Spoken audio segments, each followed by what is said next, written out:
Sup? Today we're gonna be going over the new Gold Paladin stuff in the Miyaji set. So it pretty much has a bunch of support for Ezel, well, more support for Ezel, and then also brings in a new nice budget archetype. So yeah, let's hop into it. So first we got Raven-haired Ezel. So Act, well, he's the VR of the set. Act from hand, if your Vanguard is Incandescent Line Blonde Ezel, Counterblast 1, ride him as Stan. And then on Vanguard, whenever he attacks, if Blonde Ezel is in the soul, you can Counterblast 1, give him 15,000 and a crit, and your opponent cannot guard his Sentinels from their hand. So he lets you, he can get you in a really cheesy situation on your second turn, where you do the Bowmane's Ezel thing. So then you go into Ezel, and then if you have a Counterblast, you can Counterblast 1 and ride him, and then get 2 Excel markers on your second turn. And then you have access to the extra crit and the guard restrict for every turn after that. Because so far from the old set, Golds didn't really Counterblast that much. They Counterblasted from Vivian, Gareth, and I think that's it. And they also had a counter charge in Dindrain. So this card being able to brush out more Excel markers, and also being able to guard restrict really easily, like it's almost better than Waterfall. The only thing that makes Waterfall better is that there's force markers with that clan, so he can swing for like 63,000 by himself, while Raven-haired is only 27 by himself. So if you're doing the Ezel build, I think he's a must-have, and is going to be super great for the deck. Next we got Great Silver Wolf Garmor. So he's one of the triple rares for the set. On Vanguard, if you have 1 or less cards in your hand, all of your rear guards cannot be attacked nor retired by the opponent's card abilities. And then also, when you ride it, you Counterblast 1, look at top 3, call a card, and put the rest on the bottom. And 6 of your units get plus 3,000 power until the end of the turn. So his first skill is alright. It's not fantastic, because in order for you to get that, you need to have guarded during your opponent's turn all the way down to 1 card, or during your turn you do a mid-battle call after Twin Drive in order to get that, because you can't hit it just naturally. You have to do something in order to get it there, since he Twin Drives, or you don't attack with your Vanguard, which is stupid. So having to be at 1 card or less in order to get that effect is kinda mediocre in my eyes. But second skill is really good. So being able to get a free call and then power boosting your field really hard is really insane. It's like a Mandala Lord in a way, because Mandala Lord works better, but is harder to pull off, and Garmor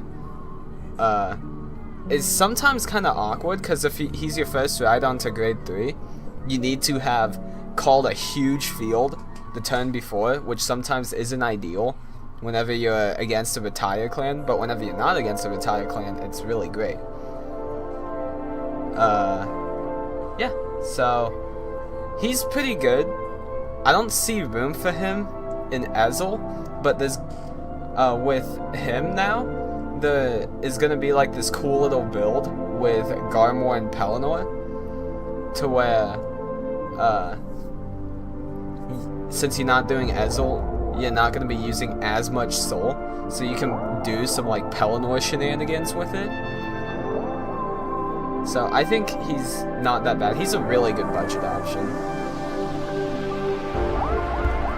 Next we have Knight of Great Strength, Bellamus. So on rear guard, if 4 more of your rear guards recalled during this turn, he gains plus 20,000 power. And he counts himself. So, he's pretty cool. His skill is gonna be easy to pull off at first, like on your first grade 3 guide. But after that, it's gonna get a lot more difficult with you having less and less resources and not having access to as many Sagamores or Vivians. But the payoff is really big. You can hit 32,000 by himself, not counting a booster or an Excel marker. So that's really nice. I don't see him going into any decks, because in Garmor you want to run Sagamore and Pelennor. In Ezel you want to run Sagamore and the 2 different Ezels. So unless you have like absolutely no money in order to invest into some of these better decks, you won't be using it. Next we got Knight of Exhaustion Azurus. So when you play him, on Guide or on Call, you can discard a card from your hand, look at the top 3, and then call a card with grade less than or equal to your Vanguard, and call it to rear guard, and then put the rest on the bottom. So, he's really nice. He will kind of clean out your hand from, like, triggers and such, or if you're against a Excel mirror match, you can probably get rid of, Perfect Guard from your hand, and then you can turn some, like a pretty crappy card in your hand into a free rear guard. And it really helps out in like a rush scenario where you're just trying to like build a huge field in order to like pressure them really hard. And if you're doing the Ezel build, you can run him with, well, whenever you ride him and you don't hit the Bowmains, but you have Gareth in hand, you can maybe hit Bowmains off of it, and then you'll have access to Ezel in your hand to superior ride.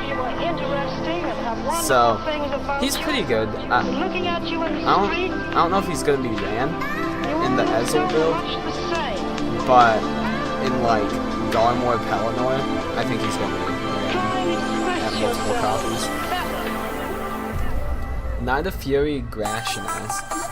On rear guard and continuous, if your rear guards recall with the ability of the card during this turn, he gains plus 5,000 power, and it counts himself too.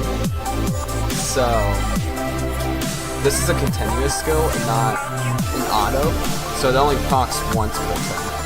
So, you can only get him at 14,000 by himself. Really frequently, though. On pretty much every turn, you'll be able to do this. So, 14,000, and then the typical boost is 8k, so that's a 22k column, which hits Excel and Protect really well. It just doesn't hit Force Clans that great. If you combine him with Garmor, then he'll be 17, and then plus an 11k booster. So that'll bring him to 28, which is really nice. It's a really good magic number against Force Clans. Yeah, he's not going to be ran in like the highest tier of Gold Paladin, because there's a lot better grade 2s. Grade 2 is probably the best grade in the deck. But they have some... This is a pretty neat option for some of the lower tier stuff like Garmor Pelennor. Knight of Civilization Villagis. On rearguard, if it is the turn other than it was placed, he gains plus 3,000. So, he's kind of anti-synergetic with Gold Paladin, because Gold Paladin wants to place everything whenever they can and like call over stuff for extra bonuses. He's pretty much just a 9k vanilla. Although, if you do keep him, he's a 12k, which isn't that rewarding when you can just call over him and give him an extra attack. So yeah, this card's ass and should never be seen in any deck. Flame Wind Lion, Wonder Ezel. So, act Soul Blast 1 and retire a Crimson Lion Beast Howl on rearguard. Vanguard. Search your deck for up to 1 Incandescent Lion Blonde Ezel, write it as stand, and it gets drive -1 till the end of the turn, and you shuffle your deck. And then on Rearguard, on call, you may call a card from your hand to Rearguard. So, this gives you another option to go into Blonde Ezel, other than from Blonde Ezel's skill. Having access to 2 different ways to superior item makes the deck a whole lot more less hit or miss, and it makes it super easy to pull off like Ravenhead or double Ezel. And then his second skill, being able to call 2 things on 2 different Excel markers for the price of 1, kind of like Sagamore, is really nice. So I see him ran in all Ezel builds. I can't see a world without him in it, unless people opt for a lot of the other better, well, not better, all the other good grade 2s in this clan. But I think he's going to be ran at least 2 of in those decks. Direct Gal. On Rearguard, when your Vanguard is placed, if the scene is in your front row, Counterblast 1, choose up to 2 grade 2 or lower cards from your hand, call them to Rearguard, and if you called 2 cards, draw a card. So, this goes really well with Grashanas from before, being able to give +5 to himself, and then with Direct Gal, being able to draw an extra card off of it. So you call 2, then draw 1, so you only played 1 card worth, really, unless you count himself. So you played 3 cards for the price of 2, pretty much, since you're replacing one of them with a draw. So he's pretty nice. I don't see him being ran, but he has a lot of future potential for stuff that does things whenever they're called from an effect. Knight of Energetic Steel, Blenius. On Rearguard, when your grade 3 or greater Vanguard is placed, put him into the soul, draw a card, and call a card from your hand to Rearguard. So, this is an exact replica of Lucius from Royal Paladin, and I think it's kind of better here, because Gold Paladin wants to constantly be riding grade 3s, like non-stop, since you keep getting Excel markers. It's also easier to pull this off because in some cases you don't have to wait a whole turn in order to get back to you in order to use the skill. So against retire clans, he's a lot better in Gold Paladin than he is in Royal Paladin, since you have the Ezels to superior ride. And being able to fuel up soul in a very soul focused clan is really nice, and he replaces himself, and he calls a thing from an effect. So I think he's going to be almost staple in every deck. He's so good. Knight of Counterattack, Dagiris. On Rearguard, if it is the turn other than it was placed, he gains plus 3,000 power. He's just like that grade 2 that has the same effect, except grade 1. So he's better, because the opponent can't just attack him. They have to use a skill to retire it, and if they're not playing a retire clan, you just have a permanent 10k booster on the field. He doesn't really help a lot of stuff hit magic numbers. I mean, it helps. It doesn't really help anything for force clans, but for Excel and Protect matchups, it's super nice. So him being a 10k booster for like a Bowmains you just called, a Vivian you just called, a Gareth you just called, being able to hit 22 on Bowmains and Vivian, and then if you just called Gareth, then that's 28,000. He's a really good booster. It's just having to wait a whole turn in order for him to be active is pretty long. That's going to be the main thing holding him back from being used. And then there's also a lot of grade 1s that help multi-attack or gain bigger power boosts or give you resources. So he's not that bad, but just a lot of the grade 2s are a lot better. to use. Crimson Lion Beast Howl. So this is the card that works with Wonder Ezel's skill. On rearguard at the end of the battle that it boosted, if you have a Vanguard with Ezel in its card name, countless one, put into the soul, draw a card, call a card from your hand to rearguard. This is fantastic. So him using a Counterblast is really good because a lot of the deck doesn't use Counterblast. It only sort of hurts Ravenhead because Ravenhead wants to keep using Counterblast each turn, but you might not even be on Ravenhead for more than 2 turns in a game, so that's all fine and dandy. Him going to the Soul is really good because, like we went over with Blunnius, this deck eats up Soul really fast, and then you draw a card and call a card from your hand to rearguard.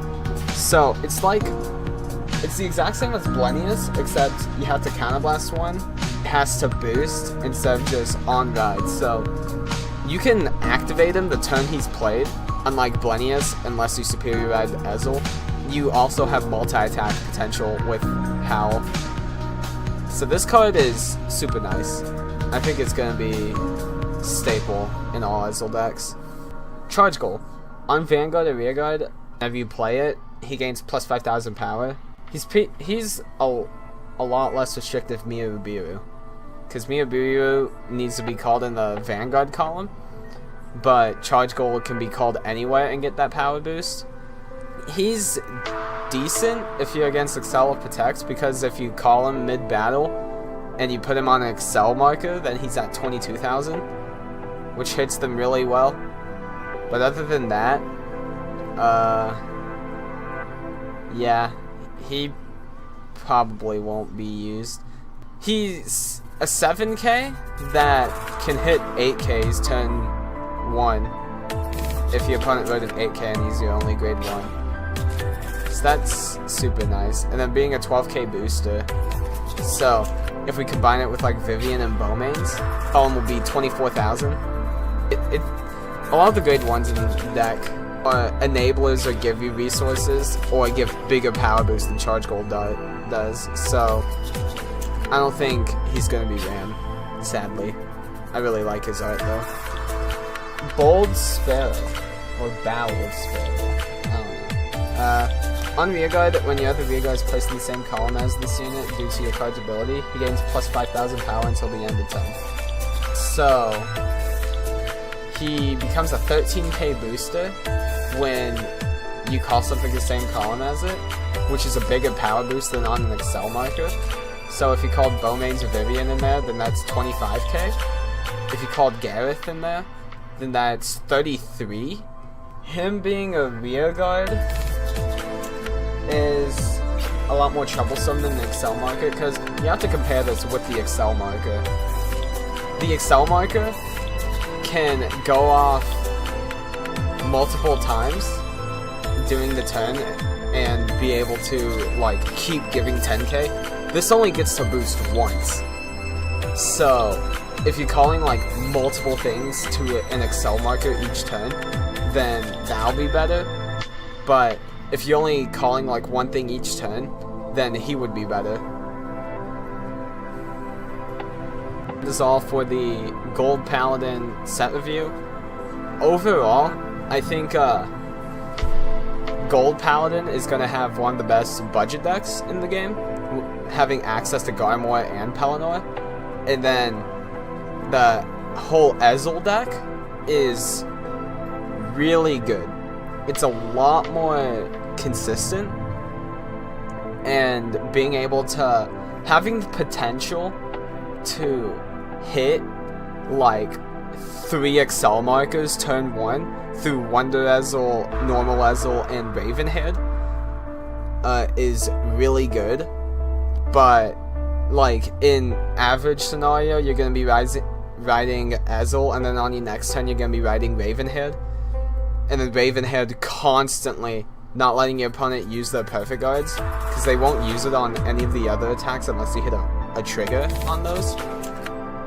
So they're gonna have like a dead card in their hand, and it gives them a win harder motive against Protect clans.